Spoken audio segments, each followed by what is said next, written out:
और बाइबल बताती है कि बहुत सारे लोग थे, पर उस अगुवाई में उस आत्मा के भूखे प्यासे 120 लोग निकले। यीशु मसीह की सेवकाई में बाइबल बताती है कि 5-5 हजार लोग पीछे चल रहे थे, पर कितने लोग निकले थे पीछे जाने वाले? 120 लोग। अभिषेक को जब पाए थे, अन्न भाषा जब पाए थे, आत्मा जब पाए थे, कितने लोग पाए थे? 5-5 हजार लोग एक एक मीटिंगों में आते थे। अभी मैं वचन को पढ़ रहा था, बाइबल का वचन बता रहा था कि अगर यीशु मसीह के सारे चिन्ह चमत्कार लिखे जाते तो उनकी पुस्तक पृथ्वी में समाती नहीं। बाइबल गवाह है इस बात को। और इतने जब देखा कि ये सब जितने भी लोग हैं ये सब डरे हुए सहमे हुए हैं, ये सब एक कमरे में बैठे हुए हैं, डर कर दुबक कर बैठे हुए हैं, तो प्रभु यीशु मसीह उनके ऊपर प्रकट हुआ, फिर उनको अधिकार दिया, फिर उनको आत्मा फूंका, फिर उनको सामर्थ दिया, और फिर प्रभु यीशु मसीह चलते चलते एक बात बोला, मैं पिता के पास जाता हूं, तुम्हारे लिए एक मैं सहायक दूंगा। क्योंकि ये सेवकाई रुकना नहीं चाहिए, ये सेवकाई आग की तरफ फैलना चाहिए।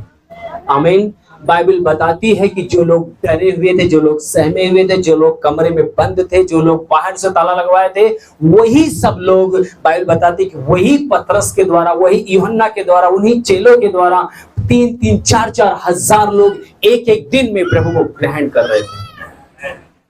जन्म से लंगड़ा जो बैठा हुआ था यीशु मसीह के, उन्हीं चेलों ने जो डर कर भाग गए थे, उन्होंने चेलों ने बोला उठ और चल, फिर तुरंत उनके पांव में सामर्थ आ गई।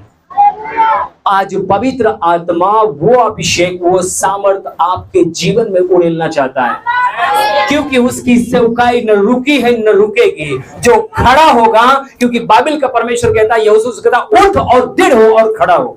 अगर आज इस स्थिति में, इस हालात में आप खड़े होते हो, तो ध्यान रखना, इतिहास लिखने वाला कोई दूसरा नहीं, वो आप हो। अंधे का आंख खोलने वाला कोई दूसरा नहीं, वो आप होंगे।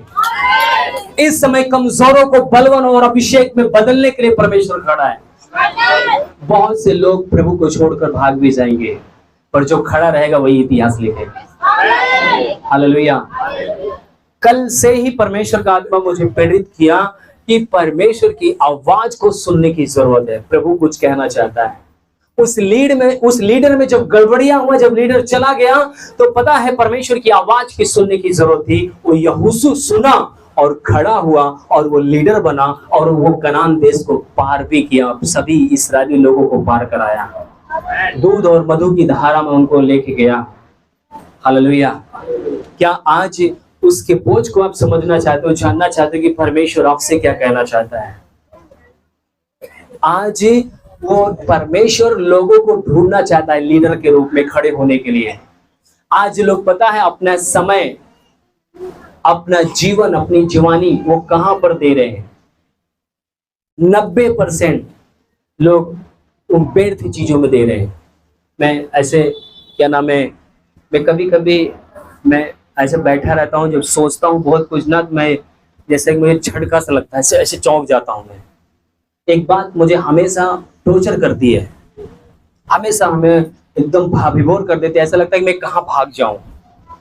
वो बातें मुझे हमेशा, मैं जब सोचता हूँ, तभी कल परसों बैठा हुआ था, मेरे सब घर में बैठे थे कई लोग, मुझे क्या हुआ? मैंने कुछ नहीं। पता क्या है, मैं ऐसे बैठा हुआ था, उसके बाद मेरे मन में चल रहा था कि आज परमेश्वर ने मुझे दिया है, मैं हर एक चीजों में अपना अपना अपना अपना कर रहा हूँ, सब कुछ मेरा है, ये अपना है, ये अपना है। उसके बाद जब इस शरीर को मैं छोड़ दूंगा, फिर मैं कहाँ होऊंगा?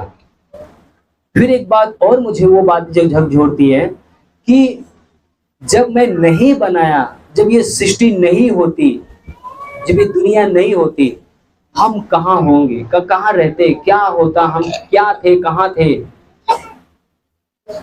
कभी एक अंत में आप सोचना, कुछ भी नहीं है दुनिया में, आप कहाँ होते? बहुत सारी चीजें जो प्रश्न है आपके अंदर अपने आप से उड़ता है, आप चकित हो जाएंगे, ये सब क्या है? जो आज पता है जाति जाति से लोग लड़ रहा है, धर्म धर्म से लोग लड़ रहा है, भाई भाई से लोग लड़ रहा है, पर एक दिन सब कुछ समाप्त हो जाता है, कुछ भी नहीं रह जाता।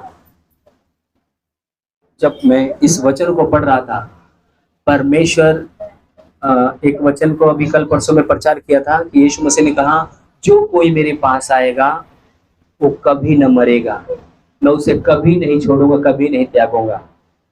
इसका अर्थ, इसका मतलब है, मैं उस समय बताया था कि कभी नहीं छोड़ेगा, कभी नहीं मरेगा का मतलब क्या है कि इंसान मरने के बाद उसकी आत्मा जीवित रहती है, पर उसकी आत्मा नरक जाती है या स्वर्ग जाती है। अगर वो नरक जाती है तो वो आत्मा मर गई, अगर वो स्वर्ग जाती है, परमेश्वर के अंदर में जाती है, तो वो आत्मा स्थिर हो जाती है।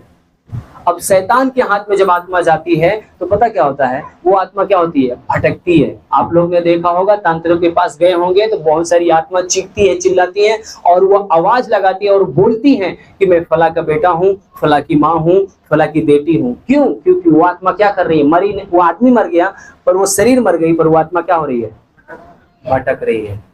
हालेलुया। परमेश्वर इन्हीं आत्मा को बचाने के लिए हमको आपको खड़ा किया है। ये दुख, तकलीफ, दर्द ये आएगा और जाएगा। आपका स्वास्थ्य अच्छा भी हो जाएगा, फिर आप समस्या में आ सकते हैं, फिर आप चंगाई प्राप्त कर सकते हैं। पर मेरे प्रिय, ये जो जीवन है, अगर हमारा जीवन परमेश्वर के राज्य के लिए इस्तेमाल हो, परमेश्वर के कार्य के लिए इस्तेमाल हो, ये बहुत महत्वपूर्ण है। एक दिन तो आपको ऐसे भी जाना है, वैसे भी जाना है। कोई भी सामर्थ्य नहीं है जो आपको बचा सके, पर प्रभु कहता है, जो मेरे पास आएगा वो कभी न मरेगा, न भूखा होगा, न प्यासा होगा। अगर आप ध्यान दें तो लाजर भूखा प्यासा था, अब नहीं, धनवान क्या था, प्यासा था, और लाजर कहाँ था, अब्राहम की गोद में था। हमारा टॉपिक नहीं है ये, पर मैं आपको याद दिला रहा हूँ, क्योंकि जो बातें मुझे कई बार टटोलती हैं, जो मुझे परेशान कर देती है। मैं ऐसे बैठा रहता हूँ, कई बार मैं सोचता हूँ, जब ये दुनिया नहीं होती, सब कुछ भी नहीं था, मैं कहाँ होता, मैं कैसे होता। ये चीजें क्या आपको कभी आपको ऐसा ख्याल आया है, कुछ भी दुनिया में ना हो, ना इंसान हो, ना पेड़ पौधे हो, कुछ भी नहीं हो, आप कहाँ होते? कभी आपने कोई ऐसा एहसास किया है? मुझे नहीं पता कि आपने कभी ऐसा मनन किया है, सोचा है, कभी नहीं सोचा होगा, पर कभी एकांत में ऐसा सोचना, आपको पसीना छूट जाएगा। जब आत्मा में के साथ आप सोचोगे तो पूरा पसीने पसीने आप हो जाएंगे। ऐसे लगेगा मेरा दम घुट रहा है, एकदम घुटन से होना शुरू हो जाएगी। हालेलुया, बोलो प्रभु यीशु मसीह की। अगर इस सब चीज का समाधान कोई है तो वो सिर्फ परमेश्वर है, वो ईश्वर है जो आज हमसे आपसे बातें करना चाहता है।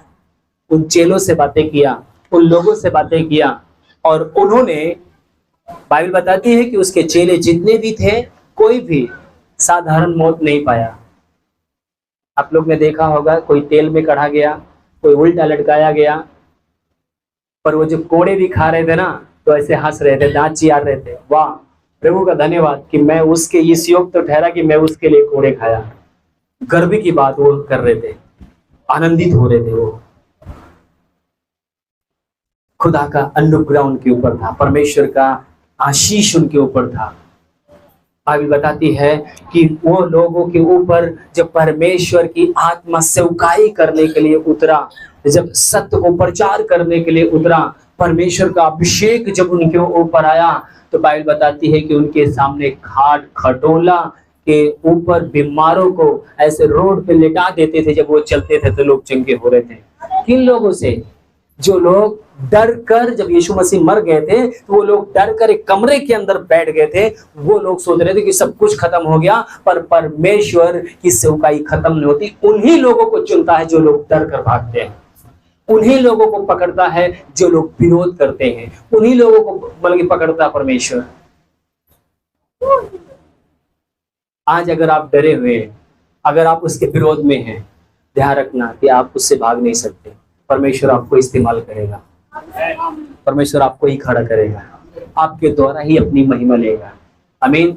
कोई पावर, कोई सामर्थ आपके सामने खड़ी नहीं रह सकती जिस समय परमेश्वर का आत्मा आपके जीवन में आना शुरू कर देगा।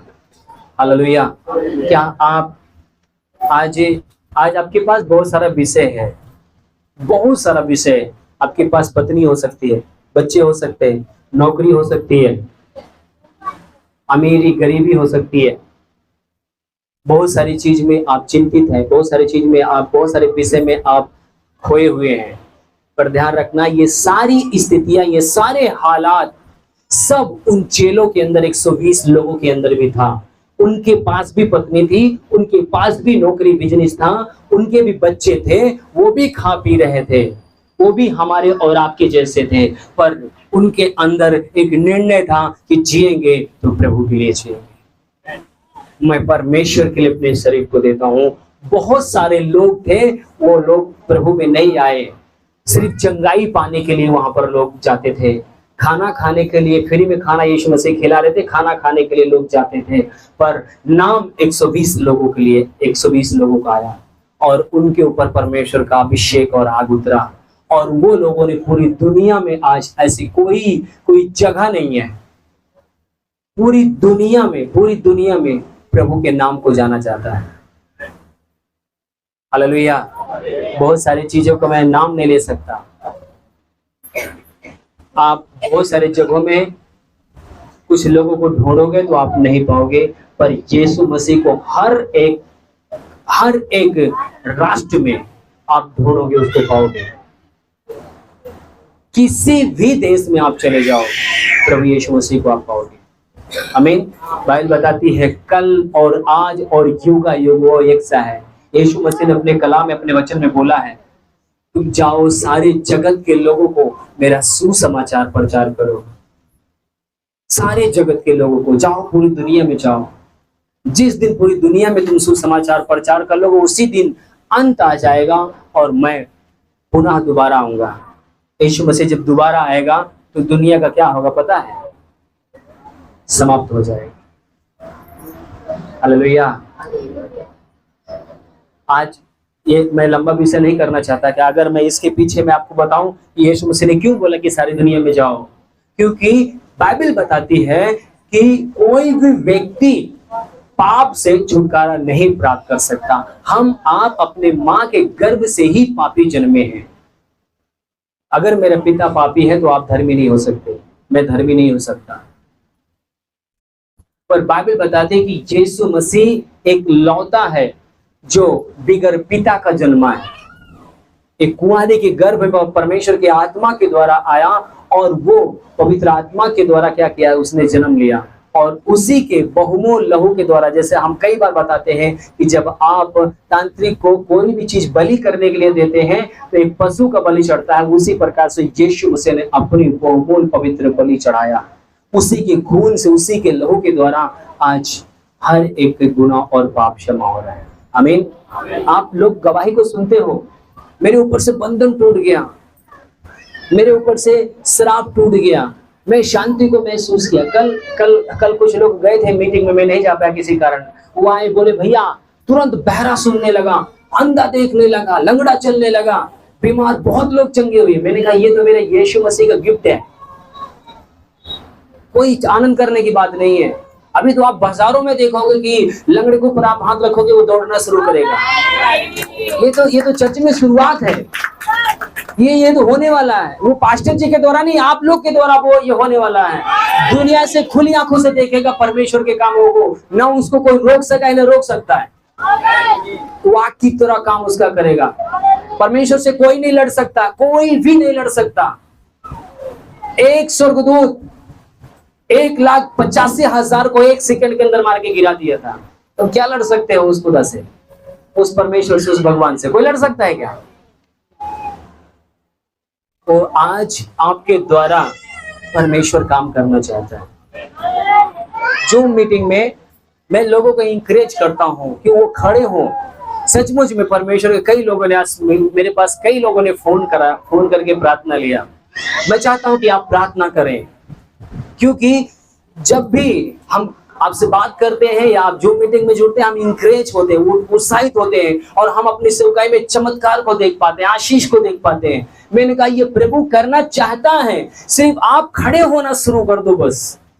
जब आप खड़े हो जाओगे तो परमेश्वर काम करेगा, क्योंकि यहोशू से परमेश्वर यही कर रहा, उठ और क्या हो, ढाढ़स बांध, खड़ा हो बस।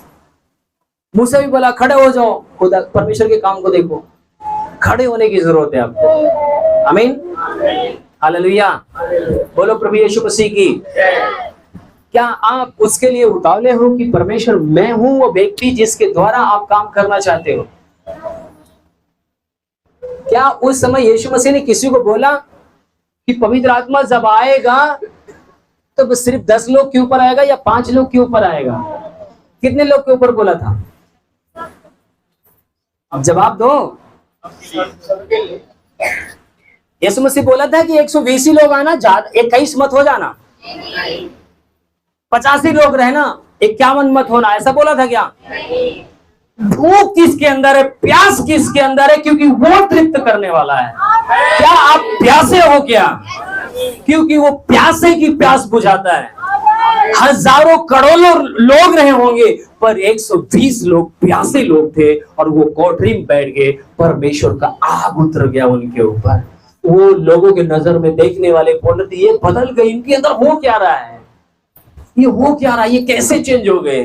क्योंकि परमेश्वर को जब अभिषेक आएगा साधारण व्यक्ति असाधारण बन जाएगा। आमीन। परमेश्वर आज आपके साथ कुछ ऐसे करेगा। आइए आप खड़े हो, मैं आपके लिए दुआ करूंगा।